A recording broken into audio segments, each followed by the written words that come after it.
2025 बिहार विधानसभा चुनाव में आरजेडी को टोटल 1,15,46,055 वोट पड़े।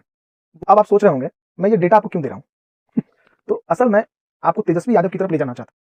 देखिए, बिहार चुनाव का परिणाम 14 नवंबर को आ गया। उसके बाद बंद कमरे में तेजस्वी यादव विपक्षी दल के नेता भी बन गए, सरकार का गठन भी हो गया, विधायकों ने विधायकी की शपथ भी ले ली। पर इन सब के बीच आरजेडी के उन वोटरों का क्या, उन समर्थकों का क्या? चुनाव में हार जीत लगी रहती है, पर जब कोई नेता या पार्टी चुनाव लड़ती है, खासकर बिहार जैसे राज्य में, वहां पर सिर्फ नेता चुनाव नहीं लड़ता, बल्कि उस नेता के समर्थक और वोटर बिहार के हर नुक्कड़ पर चुनाव लड़ते हैं। तेजस्वी यादव चुनाव हार गए और बंद कमरे में जाकर के विपक्षी दल के नेता भी बन गए। क्या इन सब के बीच तेजस्वी यादव को अपने समर्थकों या यूं कहें वोटरों को संबोधित नहीं करना चाहिए था? क्या चुनाव हारने के बाद नेता और वोटर का रिश्ता खत्म हो जाता है? तेजस्वी जी, आपको भी बहुत कुछ सीखना है। आप कहते हैं ना कि आप मोदी जी को ना चाहते, तो थोड़ा मोदी जी से भी सीख लेते। याद है ना 2024 के आम चुनाव का परिणाम के बाद क्या हुआ था? जैसे ही 2024 का आम चुनाव का परिणाम आया, आप इंडिया गठबंधन के लोग को यह लगने लगा था कि आपने किला फतेह कर ली और एनडीए के समर्थक या यूं कहें मोदी के समर्थक पूरे तरह से सदमे में चले गए थे, जिसके बाद लगने लगा था 2024 में मोदी जी भी बंद कमरे में प्रधानमंत्री का शपथ लेंगे। पर हुआ कुछ उसका उल्टा।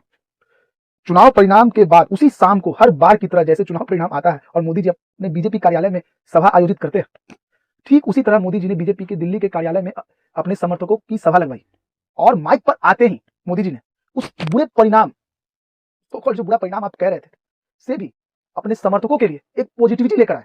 जैसे ही मोदी जी ने यह कहा, लगातार तीसरी बार एनडीए सरकार, इतने कहने भर से जो मोदी के समर्थक चुनाव परिणाम में जीत के बाद भी उदास थे, क्योंकि वो चुनाव परिणाम में जो जीत हासिल हुई थी उस स्ट्राइक रेट से वो खुश नहीं थे, जिस वजह से लग रहा था कि उनकी शायद हार हो गई है।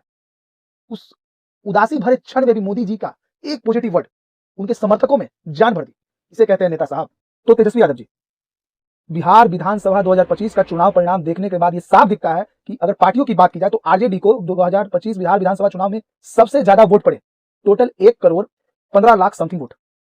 और जो सबसे ज्यादा सीट जीतने वाली पार्टी बीजेपी है, उसको आपसे कम वोट पड़े, बीजेपी को टोटल वोट 1,81,000 समथिंग वोट पड़े।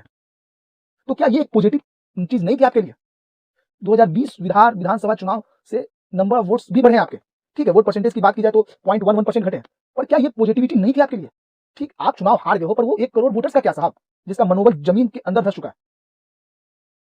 क्या उन 1 करोड़ वोटर्स को धन्यवाद नहीं कर सकते थे आप एक नेता की तरह? क्या इसके बाद आपको चुनाव नहीं लड़ना है? क्या वो 1 करोड़ वोटर्स आपको नहीं चाहिए? क्या आपको उनके मनोबल को बनाए रखने के लिए उनको संबोधित नहीं करना चाहिए था? पर आप तो मुंह छुपाए फिर रहे हो। खैर, हमें क्या, चलता हूं, जय हिंद।